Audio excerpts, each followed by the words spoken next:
లయన్లో ఒక డైలాగ్ ఉంది. ఒక అమ్మాయి ట్రైన్లో ఇస్కాన్ హరే కృష్ణ హరే రామకి సంబంధించి అమ్మాయిదో పొద్దున మొహం కడుకుంటుంటే రౌడీలాడు వెంట పడుతుంటే వెళ్ళి ఇక్కడ పక్కన కూర్చుంటుంది, ఒకటి పక్కన భయంగా చేతులు పట్టుకునేలా. సో వాళ్ళు వచ్చే అంటే నేను కూర్చుని నా పక్కన ముందు చూపించాను, దాన్ని పంపించుంటే ఒరే నీకు ఏదైనా వరుస నీకేమైనా తెలిసిన అమ్మాయి అయితే చేతనో గీతనో పేరు పెట్టి పిలు, నీకు వరుస అయితే అమ్మనో అక్కనో చెల్లెనో పేరు పెట్టి పిలు, దాన్ని అని పిలుస్తావు బ్లడీ ఫూల్.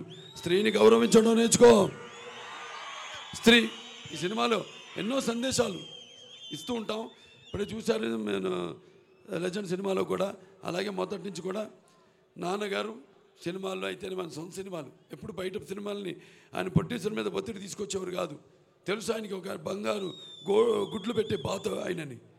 కానీ ఆయన సొంత సినిమాలు మాత్రం ఎప్పుడు సందేశాత్మక చిత్రాలు తీస్తుండేవారు. ఎప్పుడు హీరో మీద టైటిల్స్ పెట్టలేదు ఆయన ఎక్కువ, కానీ గోడదత్తన కాపురం కానీ వరకట్టం కానీ. అలాగే భగవద్గీత చచ్చాక యుద్ధానికి ముందు వినిపిస్తుంది. భగవద్గీత యుద్ధానికి ముందు వినిపిస్తుంది. అది విని మారకపోతే చచ్చాక మళ్ళీ వినిపిస్తుంది. ముందు వింటావా చచ్చాక వింటావా? చివరిగా